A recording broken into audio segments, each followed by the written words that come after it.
আজকের অনুষ্ঠানের সম্মানিত প্রধান অতিথি, আপনাদের প্রিয় আস্থাভাজন ব্যক্তিত্ব,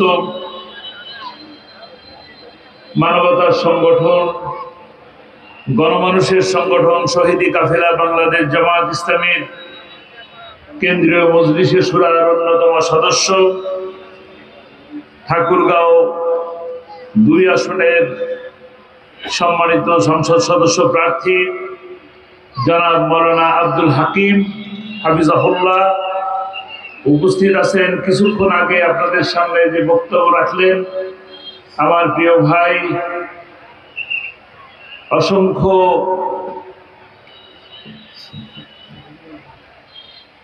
তরুণের আইডল, ইসলামী গবেষক,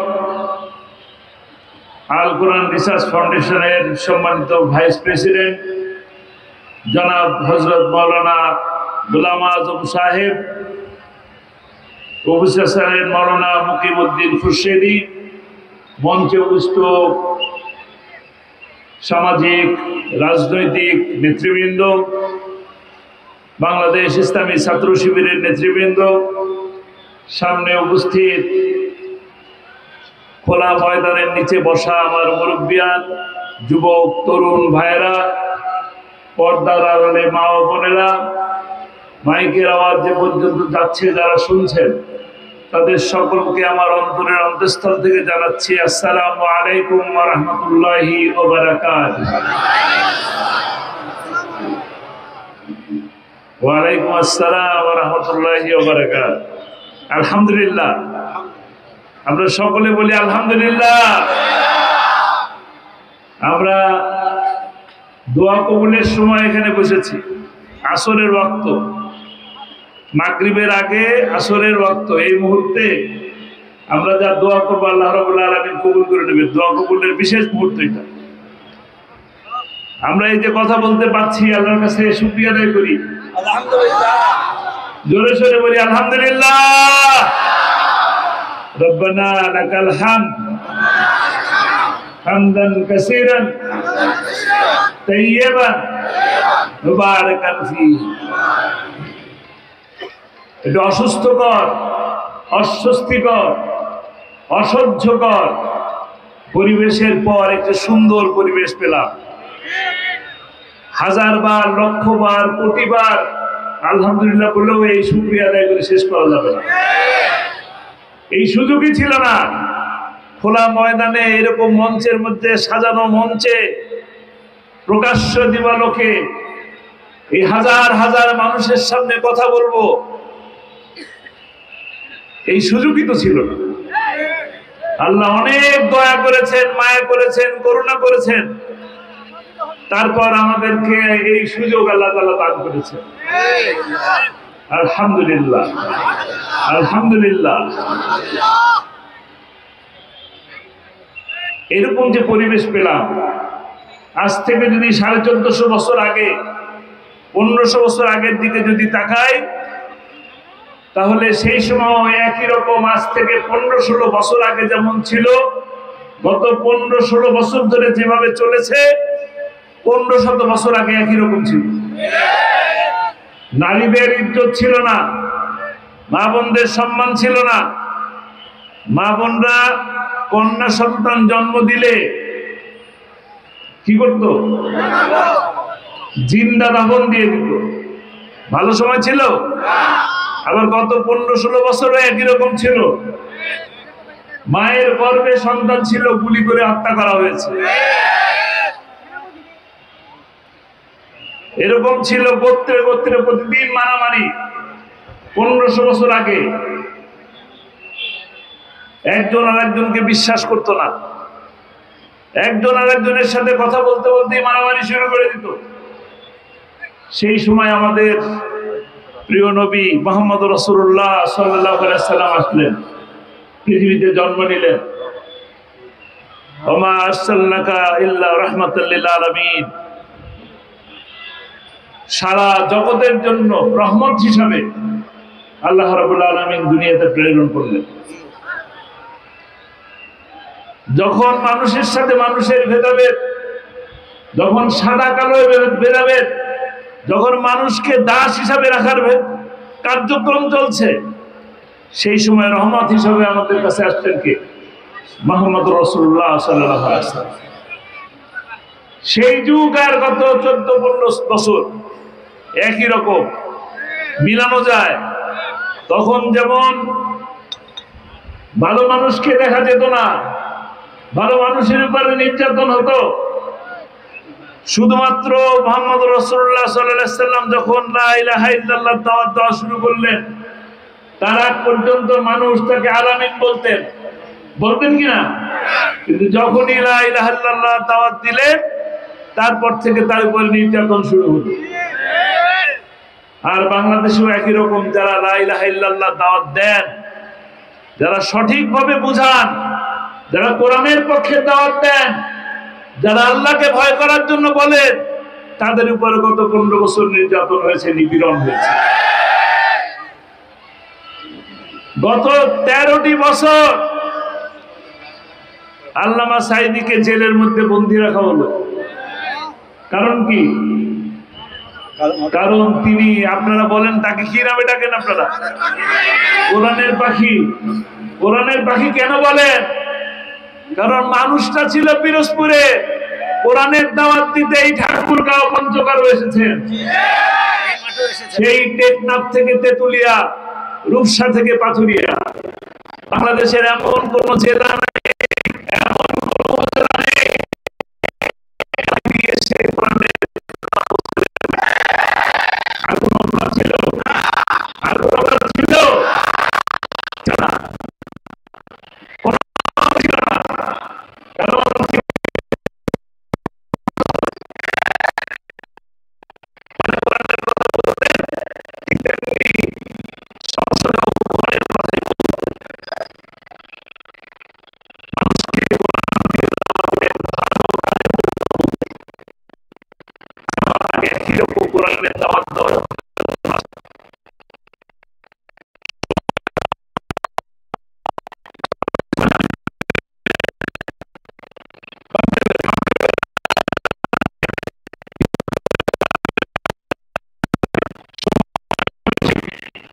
কিন্তু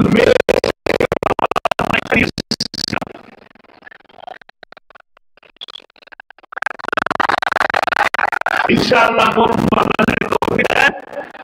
আল্লাহ আল্লাহ তৌফিক দিয়ে বলবো ইনশাআল্লাহ।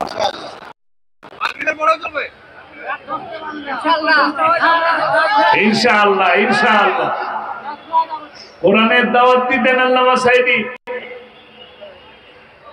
তিনি বলেছিলেন, আমাদেরকে বলো মৌলবাদী, আমরা হলাম মৌলবাদী। কি বাদী? আর তোমরা হলা আগাবাদী। যদি বেশি বাড়াবাড়ি করো তবে গোড়া ধরে নাড়া দেবো। কোথায় পৌঁছাবা? কোথায় পৌঁছাইছে? এই আল্লামা সাঈদীকে বলা হলো লুটেরা। তিনি যদি লুটেরাই হবেন 71 সালে, তাহলে 96 থেকে 2006 সাল পর্যন্ত যে এমপি ছিলেন, তখন তার ব্যাংক ব্যালেন্স কেমন ছিল? লুট করেন নাই কেন? যে মানুষটা 71-এ লুট করতে পারে, তাহলে এই 96 সাল পর্যন্ত এমপি হবে, তার অ্যাকাউন্টে কত টাকা ছিল সরকার জানে কিনা? লুটের টাকা গেল কোথায়? লুটের টাকা ঠিকই দিল্লি চলে গেছে। কোথায় গেছে? 28 লক্ষ কোটি টাকা।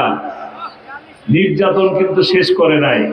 অসংখ্য মানুষকে গুম খুন করে 28 লক্ষ কোটি টাকা নিয়ে আরামে আয়েশে জিন্দেগি পার করতেছে। আমাদের নেতারাও আরাম করতে পারতেন কিনা? পারতেন না? বলতে পারেন আল্লামা সাঈদী বিশ্বের কোন একটা দেশে যাবে, তার কোনো টাকা লাগতো? তার থাকা খাওয়ার কোনো পয়সা দেওয়া লাগতো? কোটি কোটি মানুষ ছিল তার ভক্ত, ছিল কিনা? পৃথিবী থেকে এরকম কোন ইতিহাস আছে একটা রায়কে কেন্দ্র করে রায় কার্যকর হয় নাই? অসংখ্য মানুষ, 250-এর উপরে মানুষ জীবন দিয়ে দিয়েছে। ইতিহাস আছে? নাই। আল্লামা সাঈদীকে মানুষ ভালোবাসতো। কেন ভালোবাসতো? কোরআনের জন্য। সেই কোরআনের শাসন আপনারা চান কিনা? চান? আল্লাহকে ভালোবাসেন? আল্লাহকে ভয় করেন? আমরা আসলে বলি শুধু ভালোবাসি, আল্লাহকে ভয় করে আল্লাহকে ভালোবেসে 5 ওয়াক্ত নামাজ পড়ি, সেজদা দেই, বলি আকিমুস সালাত, সালাত কায়েম করলাম, সালাত কায়েম করো, করলাম। কিন্তু আকিমুদ্দিন এই শব্দটা আমরা ভুলে যাই। আছে বাকি যে সময়গুলো 5 ওয়াক্ত নামাজের বাইরে যে সময় আছে, 5 ওয়াক্ত নামাজের বাইরে যত কাজ আছে সেই কাজগুলো কি সব মসজিদের বাইরে, ওটার দরকার নেই। দরকার আছে? অর্থনৈতিক জীবন দরকার আছে, সামাজিক জীবন দরকার আছে, রাজনৈতিক জীবন দরকার আছে, পররাষ্ট্রনীতি দরকার আছে। আমরা কি অন্যের রাষ্ট্রের কাছে মাথা নত করে থাকবো? বাংলার মুসলমানরা অন্য কারোর কাছে মাথা নত করে? কারণ বাংলাদেশের মানুষ ঝড় ঝঞ্ঝার সাথে মোকাবেলা করে শক্ত পুরুষ হয়ে দাঁড়িয়ে থাকে। এই বাংলার মানুষ গুলিকে ভয় করে না। আবু সাইদের মতন গুলিকে আলিঙ্গন করে, মৃত্যুকে আলিঙ্গন করে। কাজেই আমাদেরকে, আমরা যারা ইসলামকে ভালোবাসি, যারা আমরা বলি ইসলাম চাই, তারা আগামীতে ইসলামের পক্ষে রায় দেবেন কিনা? তার পক্ষে? দুর্নীতির পক্ষে? স্বজনপ্রীতির পক্ষে? মাদকের পক্ষে? ইফটিজিং এর পক্ষে? কোন পক্ষে? পক্ষের মার্কা কি? কি মার্কা? শুনতে পাচ্ছি না, আরো জোরে বলতে হবে। মার্কা কি? নেতাকে? নেতাকে? নেতা আছে? কোন নেতা? কয়জন আর আব্দুল হাকিমকে পছন্দ করেন?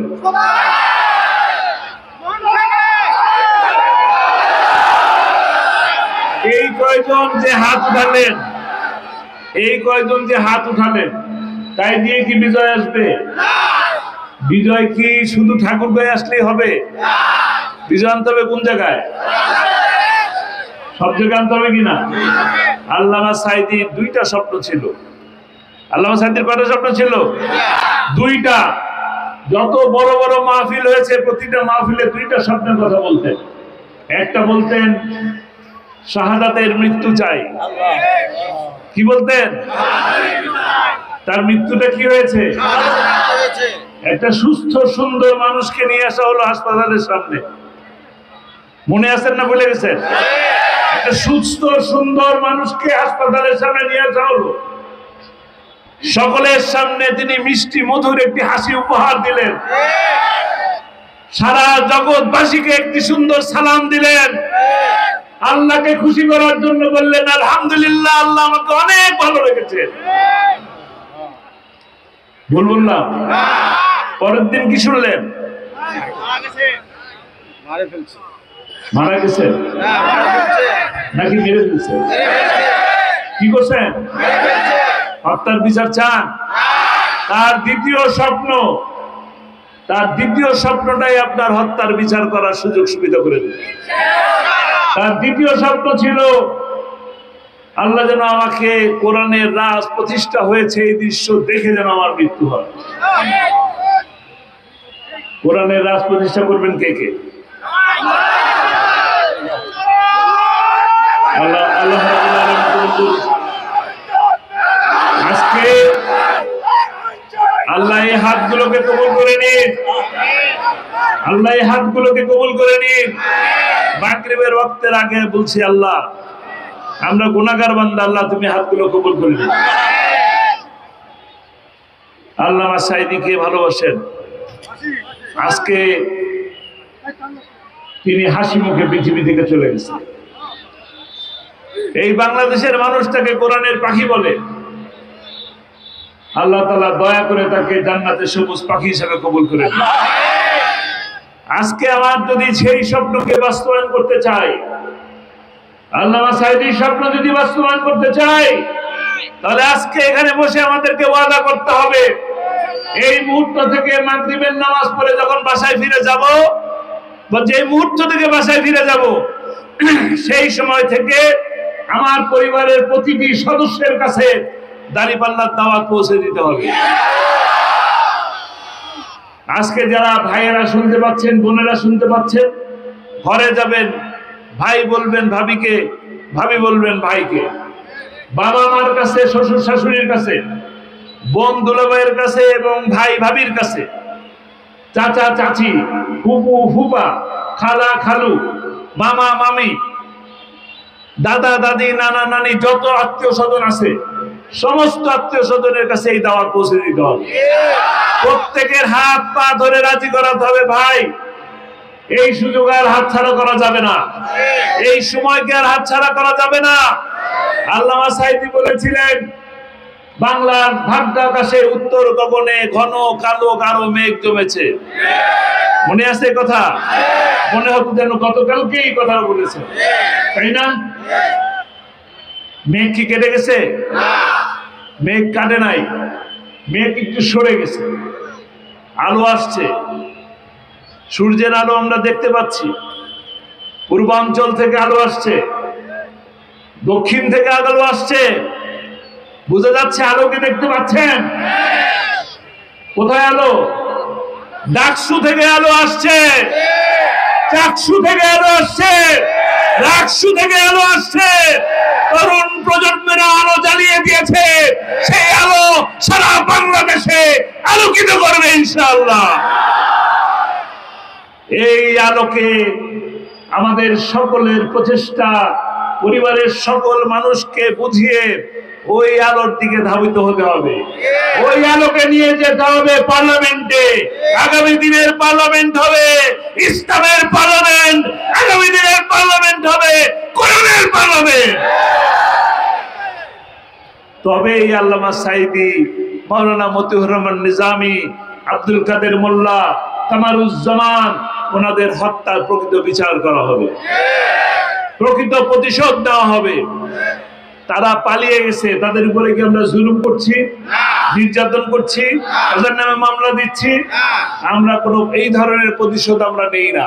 হত্যার বদলে হত্যা করতে চাই না, খুনের বদলে খুন হতে চাই না, কিন্তু আমরা চাই, আমরা দুহাত বাড়িয়ে রেখেছি, আসুন কোরআনের ছায়াতলে, ইসলামের ছায়াতলে, আল্লাহকে ভয় করে আল্লাহ দ্বীনের পথে আমরা সকলকে দাওয়াত দিই, যেন এই সমাজটা দুর্নীতি মুক্ত একটি সুন্দর সমাজ হয়, সোনার বাংলা হয়। যে সোনার বাংলার স্বপ্ন আমরা গত 50-55 বছরটা ধরে দেখে আসছি, সেই সোনার বাংলা গড়ার জন্য আমাদের ঐক্যবদ্ধ হয়ে কাজ করতে হবে।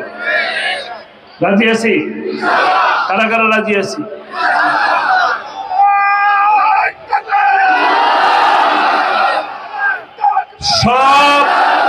সব মার্কা দেখা হয়ে গেছে ভাই, সব মার্কা দেখা হয়ে গেছে, সব দল দেখা হয়ে গেছে। এখন কি দেখবো? এখন কি দেখবো?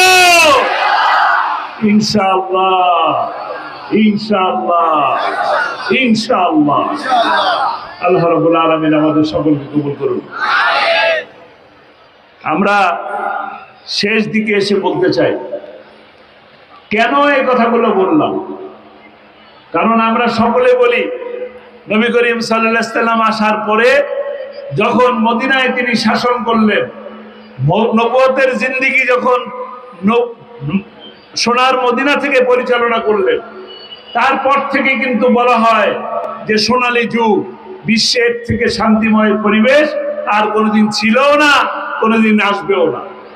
কিন্তু সেই রকম পরিবেশ আনা সম্ভব যদি আমরা কোরআনকে ধারণ করি, কোরআন দিয়ে আমাদের জীবনকে রঙিন করি, কোরআনের পথে যদি আমরা চলি এবং সেই মোতাবেক আমরা যদি সকলের সাথে সুবিচার, ন্যায় বিচার করি, তবে অবশ্যই আমাদের সেই দিনগুলো ফিরে আসবে।